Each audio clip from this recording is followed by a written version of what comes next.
In a basement apartment in Kyiv, hidden beneath ordinary-looking apartment blocks, a former barista is building weapons of war.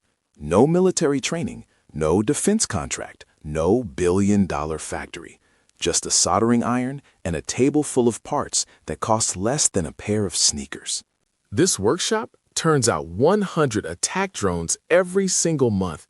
And these drones are destroying tanks that cost $10 million each. This is not science fiction. This is happening right now. And by the end of this video, you will understand why the most dangerous weapons on the modern battlefield are not being built by governments. They are being built by regular people in garages and basements across Ukraine. Welcome to the Time Vault. It started in 2014 when Russia seized Crimea. An investment banker named Volodymyr Kyiv watched his country get invaded and decided to fight back. But not with a rifle, with a camera drone. He and a friend had been making aerial videos of Ukraine using a small DJI Phantom, the kind of drone you buy for a hobby. Within weeks, they repurposed it for aerial reconnaissance over enemy positions. They could see Russian troop movements from the sky using a toy that cost $1,500. Kyiv recruited IT professionals and cybersecurity experts, software engineers, people with PhDs. They called themselves Aerorozvidka, Aerial Reconnaissance. It started as a handful of volunteers, a war startup funded by crowdsourcing. Then, in 2015, Kyiv was killed in action in the Donbass, a father of four, an investment banker turned soldier. His death did not end the movement. It ignited it. After the founder's death, the volunteers did not stop. They evolved. They started buying consumer drones off the shelf. DJI Mavics, Autel Evos, French Parrot drones, machines designed for wedding photography and real estate videos. Then they did something no military manual ever imagined. They weaponized them. They stripped the cameras, added bomb release mechanisms, mounted thermal imaging sensors, fitted them with anti-tank grenades. Then they built something from scratch. The R-18 Octocopter. 8 rotors, 40-minute flight time, a range of 2.5 miles, and it can drop an 11-pound bomb directly onto the roof of a tank where the armor is weakest. Each R-18 costs $20,000 to build. That sounds expensive until you compare it to a $40,000 anti-tank missile. And unlike the missile, the R-18 is not single-use.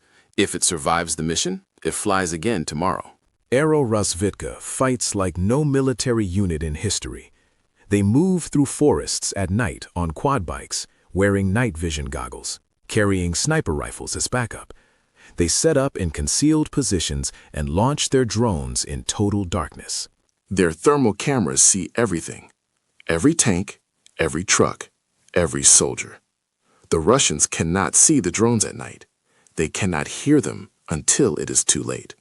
The unit flies combat and reconnaissance missions up to 20 hours per day, 300 reconnaissance flights every single day. They specifically target the most valuable vehicle in a convoy, the command truck, the communications vehicle, the electronic warfare system. Take that out and the entire column goes blind. Aerorozvidka's most famous victory was helping stop a 40-mile-long Russian armored convoy that was headed straight for Kyiv in the opening days of the invasion. With limited bombs, they targeted vehicles at the front of the column. Blocked the road, demoralized the crews, and that convoy never reached the capital. But Aerorozvidka is just the beginning. Across Ukraine, hundreds of secret workshops have sprung up in basements and apartments and garages. Regular people making weapons. A 31-year-old former barista now runs a drone factory in a Kyiv basement, turning out 100 attack drones per month. A biophysicist who used to study cells under a microscope now solders circuit boards onto carbon fiber frames. A woman who managed an internet marketing company quit her job to volunteer building drones for zero pay. She said her old work no longer felt meaningful. The frontline soldiers send back videos showing what the drones accomplish, and that is all the motivation these volunteers need. By 2025, over 1,500 Ukrainian tech companies were working on unmanned systems. A government program called Brave One issued more than 470 grants to drone startups. Ukraine was producing an estimated 200,000 drones per month, and they announced plans to procure 4.5 million drones in 2025 alone. An entire nation turned into a weapons factory. Here is the math that is terrifying every military planner on Earth. A typical FPV attack drone costs between $300 and $500 to build. The parts come from hobby shops, racing drone frames, cheap cameras, off-the-shelf electronics. Strap on an RPG warhead that costs another $100 to $500, and you have a precision-guided weapon for under $1,000. Now consider what it destroys. A Russian T-90M tank costs $4.5 million. A Panzer air defense system costs $20 million. A strategic bomber costs $50 million or more. In June 2025, Ukraine launched Operation Spiderweb. 117 FPV drones were smuggled into Russia in modified civilian trucks. They struck 4 Russian airfields simultaneously and destroyed or damaged up to 13 strategic bombers. Total damage estimated at $7 billion. The drones that did it cost roughly $500 each. That is approximately $58,000 worth of drones, causing $7 billion in damage. The cost ratio is almost incomprehensible. FPV drones now account for an estimated 65% of all Russian tank losses. For the T-90M specifically, about half of all losses came from drone strikes. A $500 weapon is the #1 killer of the most expensive tanks on the battlefield. Russia is not sitting still. They have adapted. Russian tanks now roll into battle with crude metal cages welded to their roofs. Soldiers call them cope cages. They are supposed to prematurely detonate incoming drone warheads before they reach the main armor. Some work, most do not. Russia has deployed massive electronic warfare systems designed to jam drone signals. The Volnorez system mounted directly on tanks. The Borisoglepsk 2 and Murmansk BN jamming stations that can disrupt drone communications across wide areas. For a while, it worked. Ukrainian drone operators found their controls going dead mid-flight. But then Ukraine adapted. They developed fiber optic drones. Instead of radio signals, the drone trails a thin fiber optic cable behind it as it flies. The signal travels through the cable. It cannot be jammed, it cannot be intercepted, it cannot be detected by direction-finding equipment. Russia's most expensive electronic warfare systems are now useless against a drone connected by a thread thinner than a fishing line. Every time one side finds a counter, the other side finds a counter to the counter, and the cycle accelerates every week. What started in garages has now gone far beyond the front lines. Ukraine has taken the concept of improvised drone warfare and pushed it into entirely new territory. They built unmanned surface vessels, robot boats packed with explosives that attack Russian warships. By 2024, a third of Russia's Black Sea fleet had been damaged or destroyed by these improvised sea drones.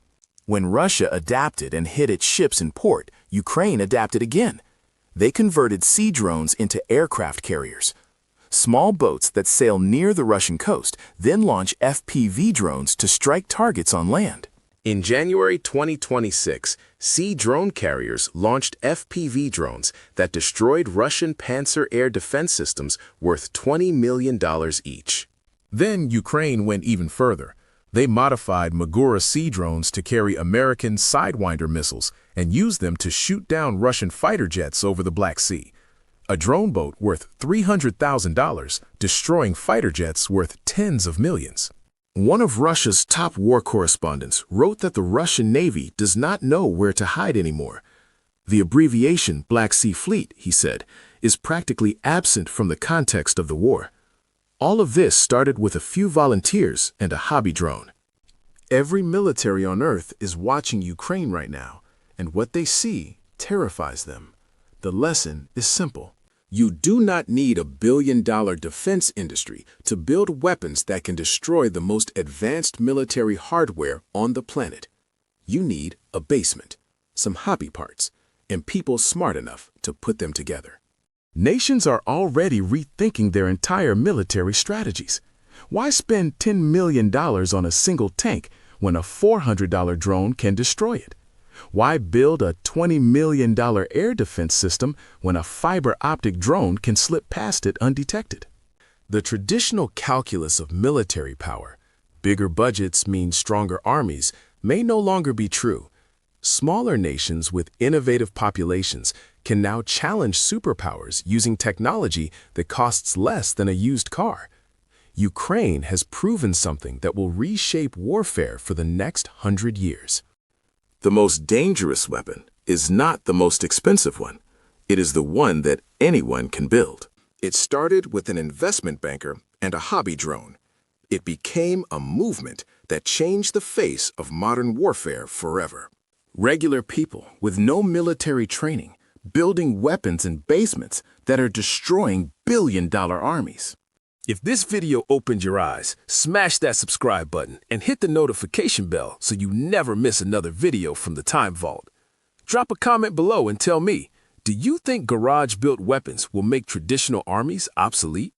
Check out our video on the $500 drone versus the $13 million tank to see the numbers that are keeping military planners up at night, and our video on how drones changed war forever for the full picture of this revolution.